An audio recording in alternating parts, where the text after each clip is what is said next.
los miércoles de este mes. Iniciamos con los evangelios. Nos corresponde ver hoy Mateo. Le invito a que abra su Biblia, no en Mateo inicialmente, sino en Hebreos capítulo 1. Dice Hebreos capítulo 1, verso 1 y 2. Dios, habiendo hablado muchas veces y de muchas maneras en otro tiempo a los padres por los profetas, en estos postreros días nos ha hablado por el Hijo, a quien constituyó heredero de todo y por quien asimismo hizo el universo. Así que en el Antiguo Testamento Dios nos hablaba por medio de ¿quién? De los profetas, como dice allí, ¿cierto? En el verso 1. Y ahora en el Nuevo Testamento Dios nos habla por medio de ¿quién? Por medio del Señor Jesús. Este es un asunto muy importante. La iglesia del Señor no debería tener mucho problema en la unidad de la fe si atendiéramos esa verdad. ¿Cuál verdad? Que en los postreros tiempos el Señor nos habla a través de su Hijo. Punto, no más. No deberíamos dar cabida a nada, a nadie más. Nadie más es autoridad doctrinal en el Nuevo Testamento, sino el Señor Jesús. Y empieza el Nuevo Testamento con 4 biografías, podemos decir, del Señor Jesús y palabras del Señor Jesús. Cada uno de estos primeros 4 libros del Nuevo Testamento nos da un enfoque distinto de la misma persona, del Señor Jesús. Y el Señor Jesús nos empieza a hablar allí, en esos 4 evangelios, pero luego sucede un fenómeno que está en el libro siguiente, que es Hechos, y es el cumplimiento de la promesa de la venida del Espíritu Santo para estar no solamente con la iglesia, sino en la iglesia, en el creyente. Después de ese fenómeno que está escrito en Hechos, y se narran muchas de las experiencias del mismo fenómeno, empiezan las cartas de los apóstoles. ¿Y quién nos está hablando en esas cartas? ¿Quién es el que habla en esas cartas que empiezan en Romanos? En Romanos, ¿quién es el que habla? Y en 1 y 2 Corintios, ¿quién habla? Y en Gálatas, ¿quién habla? Y en Efesios, ¿quién habla? ¿Quién es el que habla ahí? Es el mismo Señor Jesús. No hay nadie más. Debemos creer que lo que dice la Biblia en Hebreos capítulo 1, verso 2 es cierto. Lo que pasa es que ahorita, de Romanos en adelante, el Señor Jesús habla, pero ya no acá afuera, sino dentro de las personas, dentro de los apóstoles. Y asimismo hasta Apocalipsis, donde el Señor ya logra su propósito. Todo lo que el Señor Jesús, todo el testimonio que el Señor Jesús da, es buscando el propósito del Padre Celestial, y es lograr la nueva Jerusalén. No hay otro propósito. De hecho, en el Antiguo Testamento es el mismo propósito. La Biblia tiene un solo propósito. Y no es la salvación nuestra, sino el logro de la nueva Jerusalén. Ese es el verdadero propósito de Dios. Las cosas no terminan, el plan de Dios no termina con salvarnos, sino que el plan de Dios empieza con salvarnos. Nosotros tenemos la tendencia, los creyentes, tenemos la tendencia a descuidar nuestra comunión, a descuidar nuestra vida espiritual, porque ya tenemos la vida eterna asegurada. ¿Y porque pensamos que el propósito de Dios era darnos vida eterna? Pero si usted mira en la Biblia con cuidado, en ninguna parte va a encontrar que el propósito de Dios era darnos vida eterna. En ninguna parte. Si la mira con cuidado. Así que el Señor Jesús nos habla en el Nuevo Testamento y nos habla de acuerdo al objetivo que tiene el Padre Celestial, y es la consumación, el logro definitivo de la Nueva Jerusalén. Iniciamos entonces con Mateo, y quiero invitarles a que miremos los primeros 17 versículos de Mateo. Mateo capítulo 1, verso 1 al 17. No lo vamos a ver extensamente, pero sí vamos a darle una mirada. ¿De qué hablan esos primeros 17 versículos? ¿Cuántos han leído Mateo? ¿Cuántos empezaron a leer la Biblia o el Nuevo Testamento por Mateo? ¿Sí? ¿Empezaste por Mateo? ¿Y cuántos empezaron por Juan? Generalmente empezamos por Juan, ¿no? Es un buen inicio, Juan.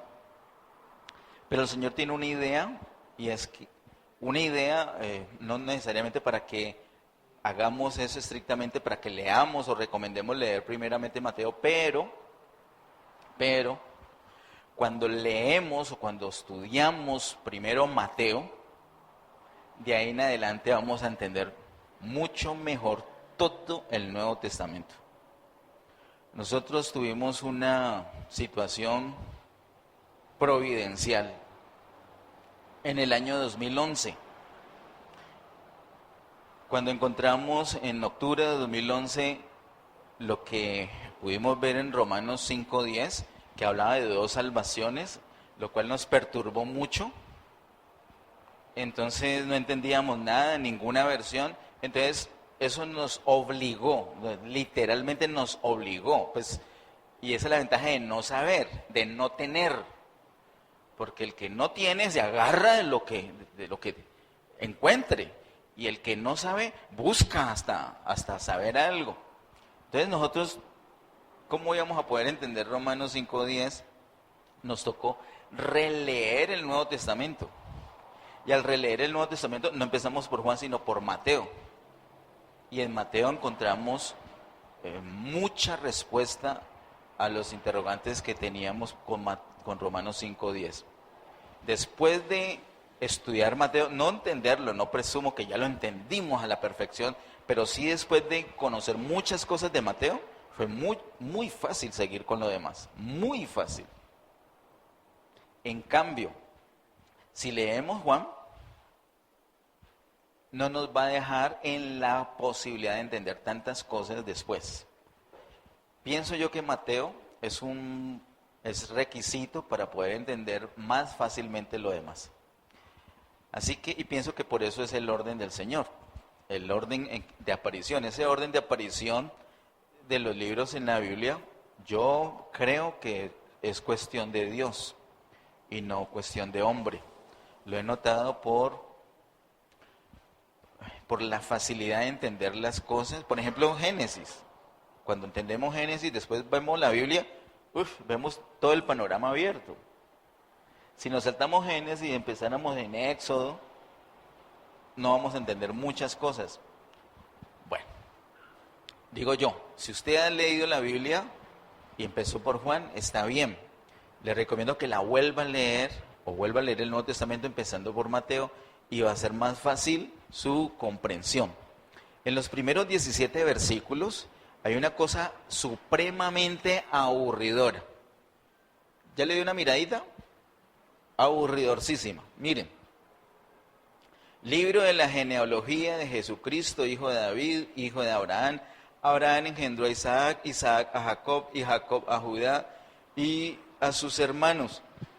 Judá engendró a Tamar, a Fares y a Sara.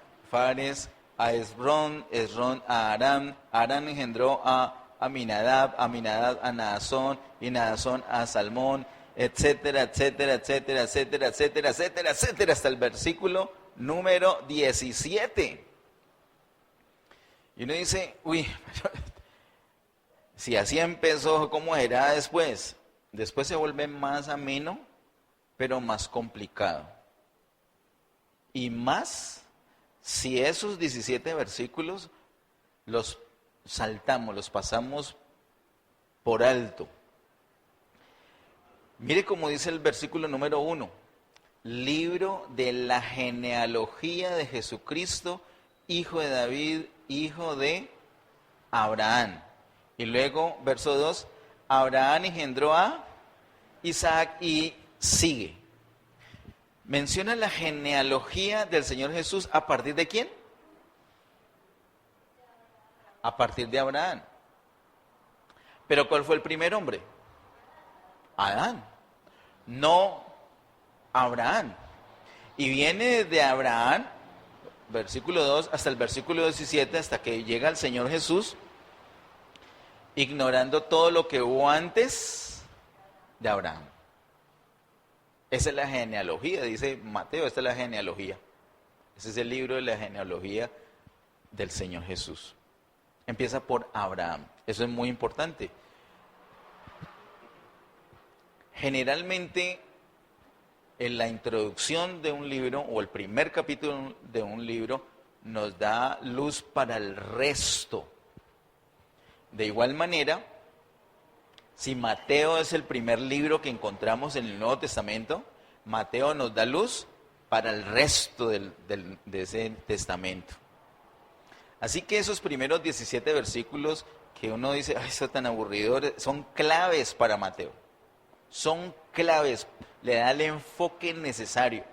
Nosotros no vamos ahorita a mirarlo detalladamente, sería un buen ejercicio hacer la tarea de lápiz y papel y empezar cada nombre que está allí, ir a la Biblia a estudiar acerca de cada nombre y tener la idea global de esos primeros 17 versículos para saber esos nombres que se mencionan en la genealogía del Señor Jesús.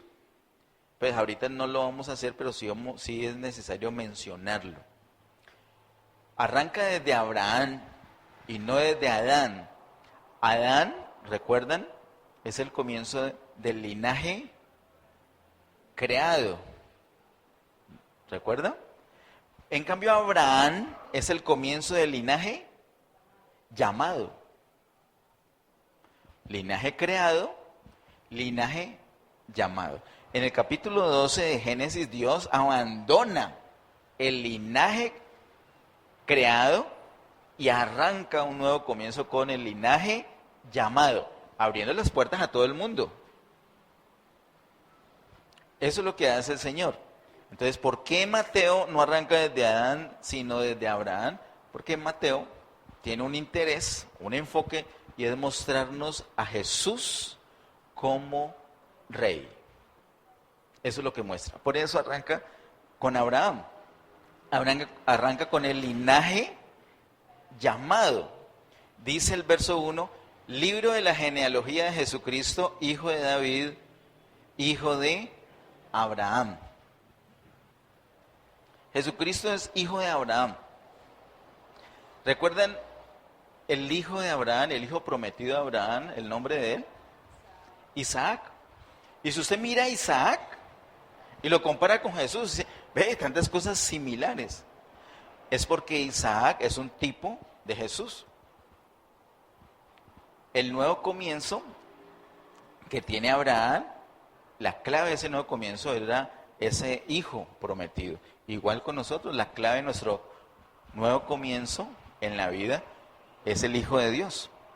Y asimismo, por ejemplo, algo muy particular que Abraham hizo con Isaac es el asunto de la esposa, ¿recuerdan?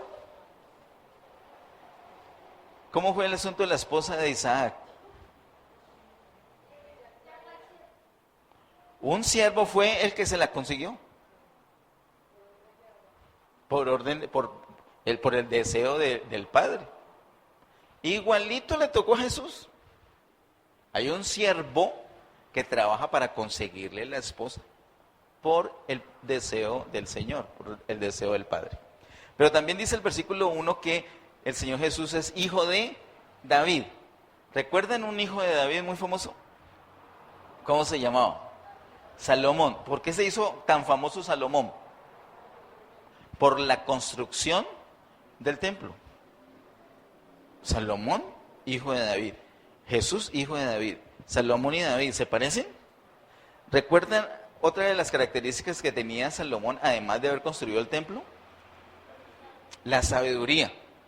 ¿Se parece a Jesús en la sabiduría? Claro. ¿Se parece a Jesús en la construcción del templo? Claro. ¿Por qué? Porque Salomón es un tipo del Señor Jesús, así como Isaac es un tipo del Señor Jesús. Así arranca el Evangelio de Mateo, en el versículo 1, así arranca el Nuevo Testamento. Libro de la genealogía de Jesucristo, hijo de David, hijo de Abraham. Toda esa genealogía está mostrando, está dando un fundamento, un argumento, una solidez en el hecho que Jesús es rey. Esa ascendencia real. Jesús es rey.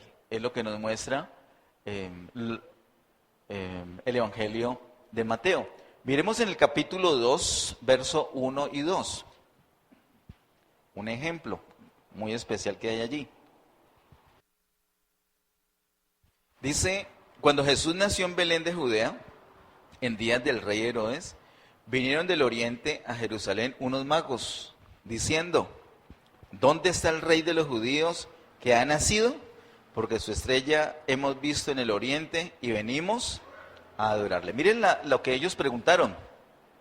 ¿Cuál fue la pregunta de esos reyes magos?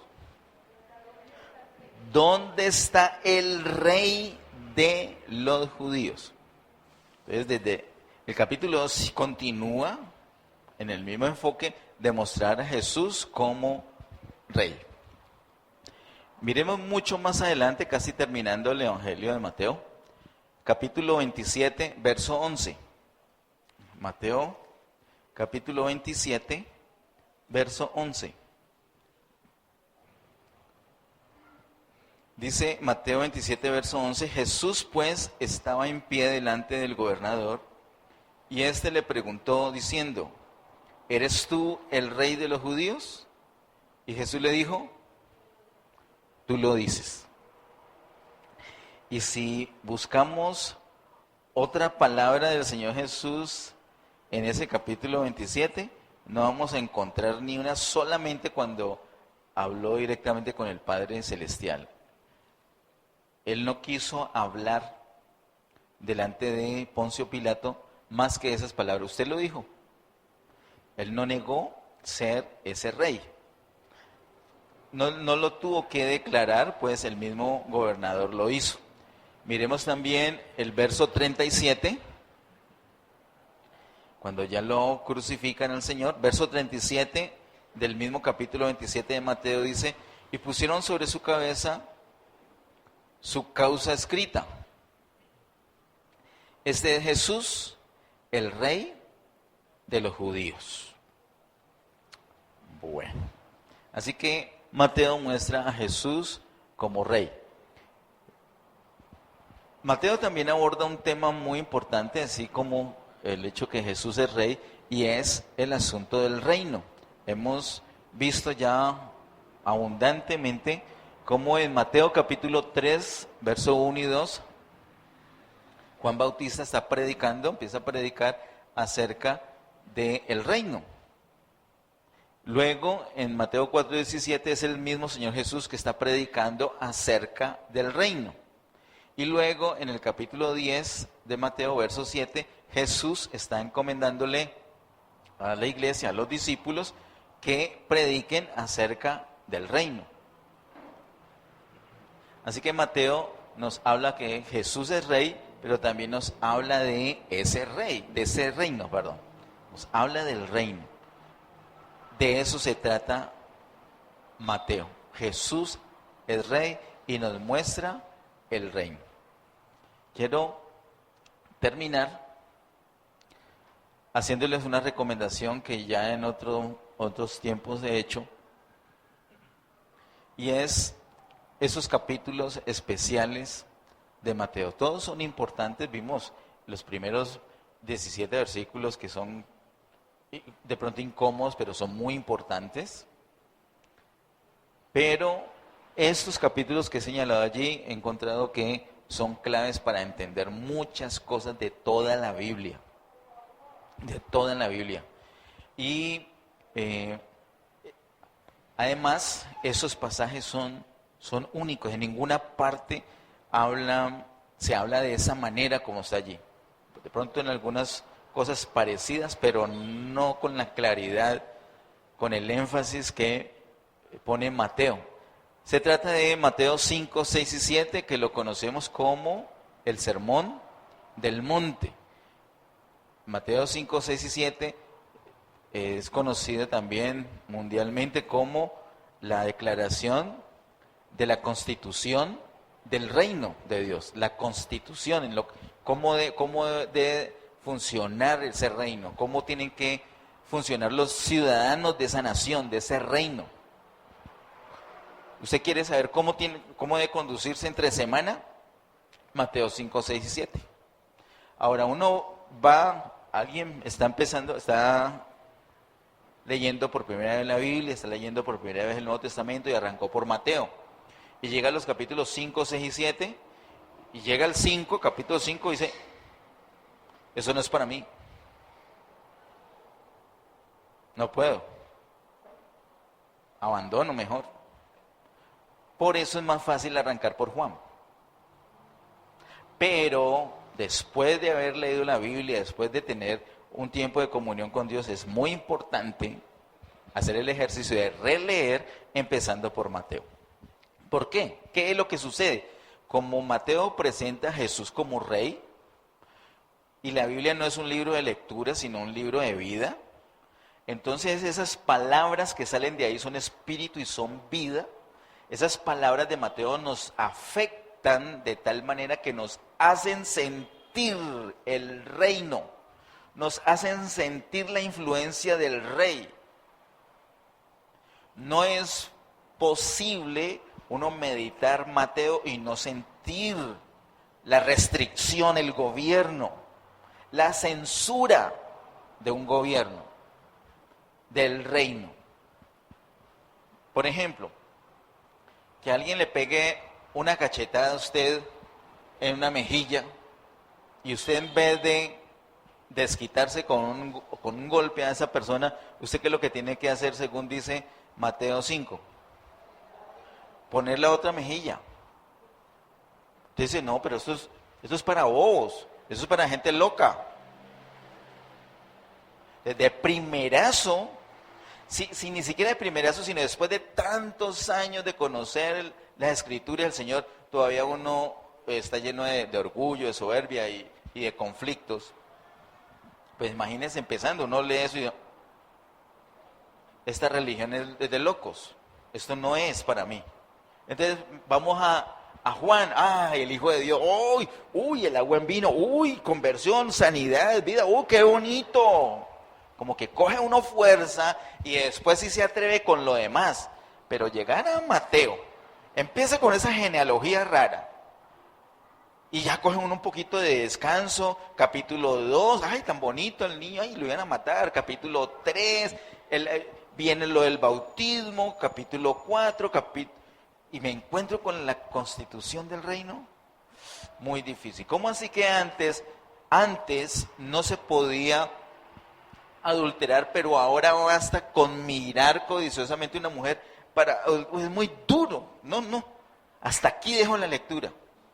Se siente el reino, se siente que hay un rey que no te quiere dejar hacer lo que quieres hacer, sino que te muestra qué es lo que debes hacer, pero también se dispensa, se ofrece, se imparte, no para que te sientas obligado a hacer, sino para que confíes en Él, para que Él sea el que vive y cumple esa ley, que es la otra cara de la moneda. Sí, la ley hay que cumplirla, sí, ¿quién dijo que no? Pero yo no puedo. Entonces, ¿qué hago? ¿Me va a matar Dios? No, ya murió Jesús. ¿Para qué murió Jesús? Para cumplir la ley. ¿Cómo la cumple? Lo vimos hace unos años, Él la cumple obedeciendo todos los mandamientos cabalmente, Él la cumple en el sentido de completarla, de subirle el nivel. Mateo capítulo 5 le sube la exigencia de los mandamientos, pero también la cumple viviendo en nosotros, y cuando dejamos que Él sea el que vive, Él cumple cabalmente todo lo de la ley. Entonces, Mateo 5 nos muestra ese rey, pero nosotros ya no podemos seguir viendo, ay, tan chévere, Mateo 5 nos muestra ese rey, de ese reino. Ojo, que es que ese rey está en nosotros y ese reino nos gobierna a nosotros. Entonces, cada vez que vamos a Mateo, restricción, sometimiento, dejar cosas. ¿Por qué? Porque es que yo no soy cualquier ciudadano. Yo soy un descendiente de Abraham. Yo soy un descendiente de David. Yo soy un real sacerdocio. Yo no soy cualquiera. Yo no soy un gentil. Yo soy un hijo de Dios. Entonces tengo que vivir de acuerdo a un reino. ¿Y dónde veo eso? Mateo. Eso es lo duro de Mateo. La restricción de ese reino, de ese gobierno de Dios. Para eso entonces lo aprendemos claramente, pero también duramente, enfáticamente, en la Constitución que vemos en Mateo 5, 6 y 7. Por eso es clave esos capítulos. Clave también el capítulo 13, porque no hay ningún otro capítulo en la Biblia que nos hable tantas parábolas. Nosotros deberíamos hacer algún día, lo haremos, coger Mateo 13 y ver parábola por parábola que es. No hay ningún otro capítulo, es el capítulo que más parábolas tiene y todas son acerca del reino, todas son. Es muy importante, si nosotros entendemos todas esas parábolas, estamos listos para entender toda la Biblia. Hay muchas cosas de Mateo 13 que les hemos entendido mal, así como hemos aprendido que muchas cosas hemos aprendido como no es. Pero si logramos mirar bien esas parábolas que hay en el capítulo 13, vamos a poder entender muchas cosas. Hay muchos principios allí. Mateo capítulo 13 es otro capítulo recomendado de Mateo. Y finalmente, Mateo capítulo 24 y 25. Mateo capítulo 24 y 25, que encontramos la profecía del Señor Jesús respondiendo las preguntas de sus discípulos, que ellos le hicieron 3 preguntas, ¿recuerdan? ¿Cuándo serán todas estas cosas? Cuando el Señor Jesús les dijo, ustedes están engolosinados con ese templo, pero eso no va a quedar piedra sobre piedra, eso va a ser destruido. Ellos quedaron aterrorizados con eso y le preguntan, ¿cuándo serán estas cosas? ¿Y qué más le preguntaron? Le preguntan acerca de el fin de este siglo, no del mundo, sino de este siglo, y también de su venida. Esas 3 cosas. Entonces, él ocupa esos 2 capítulos, 24 y 25, para contestar esas 3 preguntas a sus discípulos. En esas 3 preguntas nos muestra lo que ya sucedió de la destrucción de Jerusalén por parte de los romanos. Esa es la respuesta a la primera pregunta que él les hizo. También contesta las otras 2 preguntas acerca de su venida y del tiempo del fin. El tiempo del fin no es un instante, no es un día, sino 3 años y medio. Ese es el tiempo del fin y Jesús lo deja clarito allí. Dice desde cuándo comienza y cuándo termina, dice el Señor Jesús. Él no nos habla de la duración, pero sí cuándo inicia y cuándo termina. Y de la duración lo podemos ver en otros pasajes de la Biblia como Daniel 9, como Apocalipsis 11, 12. Eso. En esa profecía del Señor es muy tremenda porque nos habla de el fin que tendrán toda la humanidad.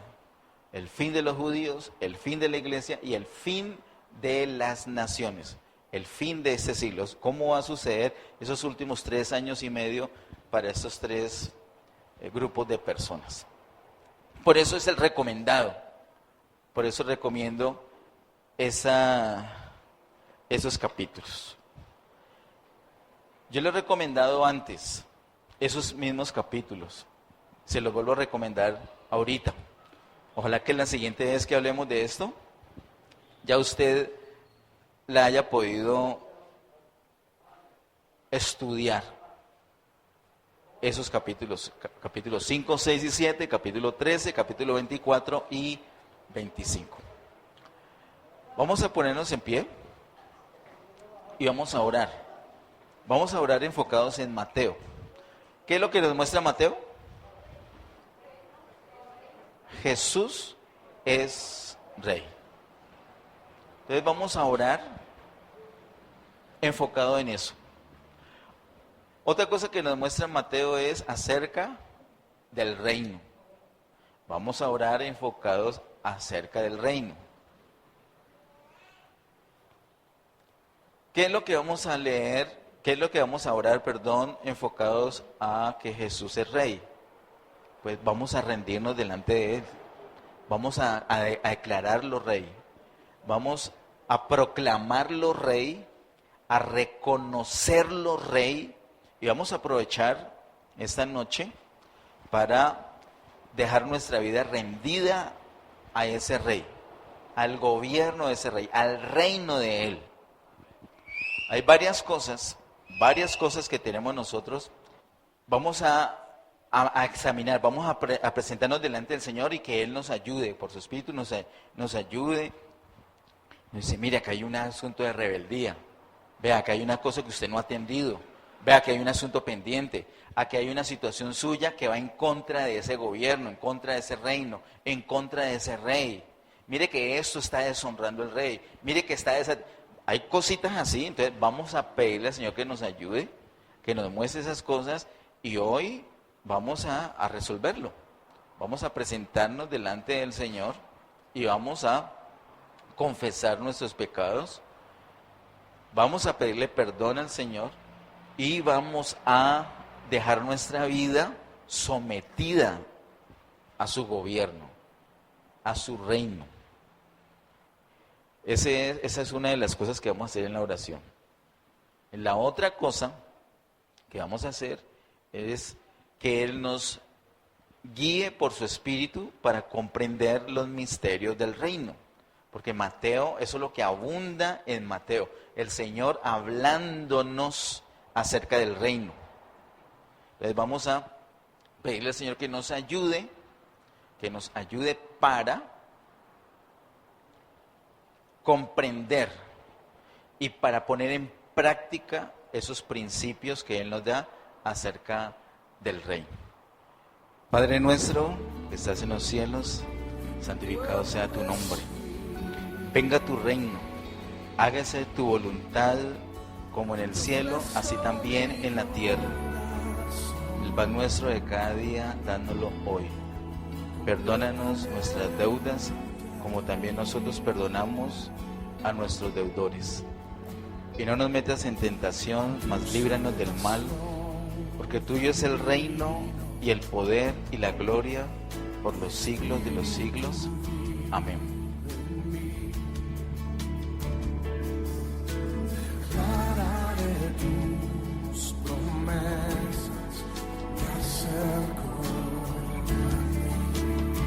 Gracias por el Evangelio según Mateo. Gracias, Señor, por lo que le inspiraste, por lo que nos enseñas a través de él.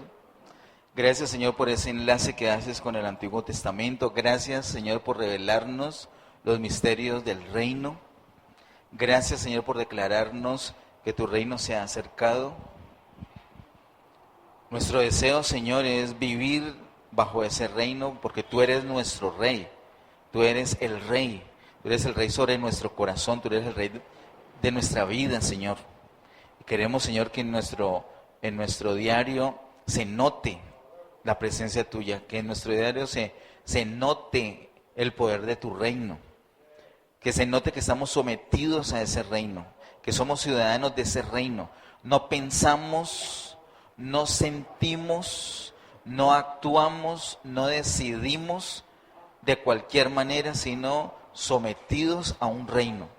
Ayúdanos, Señor, que venga tu reino, que venga tu reino, que tu voluntad sea hecha en medio nuestro, como es hecha en el cielo. Ese es nuestro deseo, Esa es nuestra petición, Señor, en esta noche. Es nuestra declaración. En el nombre de Jesús. Amén.